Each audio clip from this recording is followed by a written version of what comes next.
नमस्कार मित्रों, मैं संदीप पटेल आप सभी का स्वागत करता हूं बेबी लॉन स्टोरी डे 15 पर। आज हम आपको बताएंगे ऊँट के व्यापारी के बारे में और एक लड़का जो 20 साल का है, तरकत कई दिनों से भूखा है और उसने अंतिम बार 2 अंजीर खाया था, वो भी 2 दिन पहले। और वो आसपास के बगीचों में घूम रहा होता है कि कोई फल मिल जाए और उससे वो चुरा के खा ले। एक फल तोड़ता है, तभी एक गुस्सैल महिला होती है, उसको दौड़ा लेती है और वो फिर भागा भागा गलियों में फिरता है। फिर वो पहुंचता है एक भोजनालय के पास। उसके बाद वो सोचता है कि कैसे मैं इसके अंदर जाऊं, क्योंकि वो कई दिन से भूखा था। पर वो जानता था कि उसका स्वागत मतलब उसको एंट्री बिना पैसे दिखाए, सिक्के कोई भी सोना हो या फिर तांबे की, उसको दिखाए बिना एंट्री नहीं होगी। वो सोच रहा था शायद कोई मेरा पहचान वाला मिल जाए जिससे मैं उधार ले लूँ। और ये जो लड़का है ये बहुत लोगों से उधार लेकर खाना खाता है, मतलब अपनी ज़रूरतें पूरा करता है। उसके बाद उस एरिया से निकल जाता है। पहचान के लोगों से इतना ज़्यादा एक कर्ज ले चुका है कि ये तगादे के डर, मतलब लोग मांगते हैं ना कि मेरा पैसा दो, तो करो, ये कर्जदार है। तो फिर होता क्या है, इसका एक अचानक पहचान वाला मिल जाता है जिसका नाम होता है दबासीर। वो ऊँटों का व्यापारी है और उसको देखते ही वो खुश हो जाता है, क्योंकि उसको लगता है कि आज ही मेरे सारे पैसे चुकता कर देगा, आज से मैं मांगूंगा। और ये जो लड़का होता है उसके चेहरे पे 12 बज जाते हैं, चेहरा इसका लाल पड़ जाता है। और तरकत कैसे हो, तरकत देखते ही इसके चेहरों पे 12 बज जाता है और तरकत सोचता है अब इसे मैं क्या जवाब दूँ, क्योंकि ये वही व्यक्ति था दबासीर जिससे ये सबसे ज़्यादा कर्ज लिया था और इसी से सबसे ज़्यादा भागता था। फिर तरकत कहता है आशा करता हूँ आज तुम मेरे सारे हिसाब चुकता कर दोगे और ढाबे में अच्छे से हम खाना खाएंगे उससे। तो ये कुछ बोलता नहीं है, क्योंकि जो दबासीर है ये बहुत ज़्यादा मुंहफट है आदमी, मतलब बहुत ज़्यादा बोलता है और बेफजूल की भी बातें करता। तो ये इससे बचने के लिए ये शांत रहता है और इसमें इतनी हिम्मत भी नहीं थी कि ये उससे बहस कर सके, क्योंकि ये कई दिन से भूखा था। तो फिर शांति से इसकी बातें सुनता है तो वो ऑफर करता है दबासीर, ऊँट का व्यापारी, चलो हम लोग ढाबे में चलते हैं और खाना खाते हैं। तो ये समझ गया कि इसके साथ ही जाना सही रहेगा, तभी हमारी स्वागत होगी। तो फिर एंट्री मिलता है ढाबे में।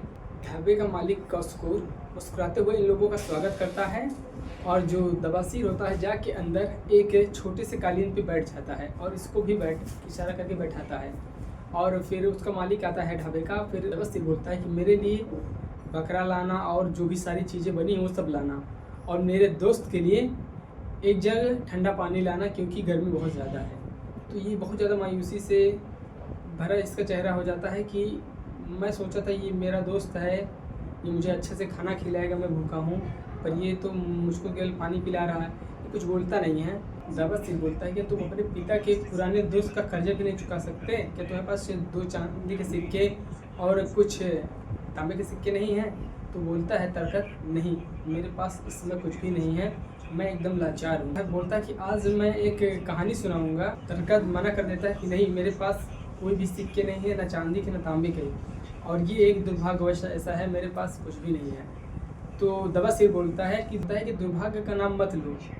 दुर्भाग्य हर उस व्यक्ति के पास आता है जो ज़रूरत से ज़्यादा खर्च करता है। तो वो उस पर कहता है कि आज मैं आप सभी को इस पर एक कहानी सुनाता हूँ। तो जो आसपास उसके पहचान वाले थे दबासीर को, सबको बुला लेता है और सब अपने अपने जो कालीन लेके उसके पास आ जाते हैं। और जो तरकत था इसकी नज़र सभी के थालियों पे था जिसमें गोश्त रखा हुआ था और ये उसी को निहार रहा था। और तरकत जो दबासीर था वो खाते हुए बोल रहा था कि एक बात ही बात है, जब मैं युवा था तो मैं भी इसी तरह का कामचोर था, मतलब काम तो करता था पर उस तरह से काम नहीं करता था जिसमें मुझे ज़्यादा पैसा मिले, बस थोड़ी बहुत मेरी ज़िंदगी चल जाती थी। और जो मेरी बीवी थी मैं सोचता था कि उसको भी मतलब कि सुख से रखूं, अच्छे से उसे कपड़े पहनाऊं, खिलाऊं। तो मैं लोगों से उधार लिया करता था, उसको चुकता तो नहीं कर पाता था, पर मैं ज़्यादा हैसियत से ज़्यादा खर्च करना शुरू कर दिया था। और जो मैं काम करता था, मेरे पिता जो कि लगाम बनाने काम करते थे, मैं वही काम करता था, उसमें ज़्यादा कुछ पैसा नहीं मिलता था और ना ही मैं ज़्यादा बुद्धिमान था उस कार्य को लेके, बहुत ज़्यादा अच्छा नहीं कार्य कर पाता था। तो मेरी जो इनकम थी बहुत ज़्यादा सीमित थी, तो मैं लोगों को उधार थोड़ा बहुत चुकता कर पाता था, पर इतना नहीं, मैं हैसियत से ज़्यादा कर्ज ले लिया करता था। फिर धीरे धीरे सभी लोगों ने मुझको टोकना शुरू किया कि मेरे कर्ज करते रहो। हर गली मोहल्ले में जिधर भी जाता था कहते कि दबासीर कम मेरे पैसे दे रहे हो। तो दबासीर वहाँ से मुँह छिपाता भागता था, उसे शर्म आती थी। तो उसने निश्चय किया कि वो बेबी लॉन छोड़ के कहीं दूसरे नगर में जाएगा, सिटी में, जहाँ वो अच्छे अवसरों को तलाश करेगा और अच्छे से पैसे कमाएगा। और वो यही सोच के बेबीलोन को छोड़ के चला जाता है। फिर कुछ दिन बाद होता क्या है, क्योंकि ये युवा था, बोलता है, और महत्वाकांक्षी था, इतना बता ही रहा होता है, तरकत की निगाहें उसके थाली पे थी और उसके बकरे के टांगों पे थी कि कैसे उसको खींच ले और खाना शुरू कर दे। और फिर होता क्या है, वो बताता है कि मेरा परिचय एक कारवां हुआ जो यात्रियों को लूटता था, तो मैं उसमें शामिल हो गया और मैंने उन लोगों का साथ दिया इस बुरे काम में। लोगों को लूटता था, उनको मारता था।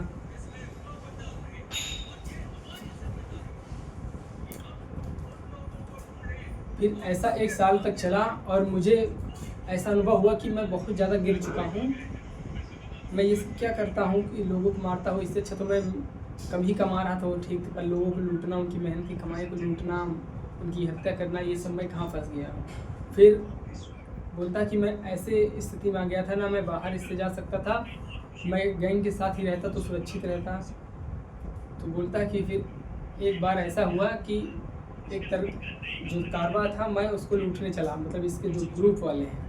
फिर दूसरे ग्रुप वाले जो थे वो कुछ सैनिकों को रखे थे, लोगों को रखे थे अपने रक्षा के लिए, और वो लोग इस पर हमला कर देते हैं और इनकी जो पूरी ग्रुप होती है उसमें से 2-3 लोग मारे जाते हैं जो इसमें से लीडर रहते हैं, और इन लोगों को पकड़ के वो लोग ले जाते हैं सीरिया में। इन लोगों के कपड़े उतार देते हैं, एक कपड़ा छोड़ते हैं और टकले कर देते हैं, बाल जो बाल होता है एकदम काट देते हैं और लोगों को गुलाम बना के बेच देते हैं।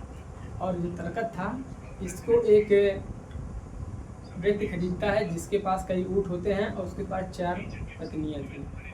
तो उसके सामने ये पेश करता है 4 पत्नियों के सामने कि क्या मैं इस गुलाम को रख लूँ। आप लोगों की स्टोरी अच्छी लगी होगी, आगे की स्टोरी जो इंटरेस्टिंग है हम आपको कल बताएंगे।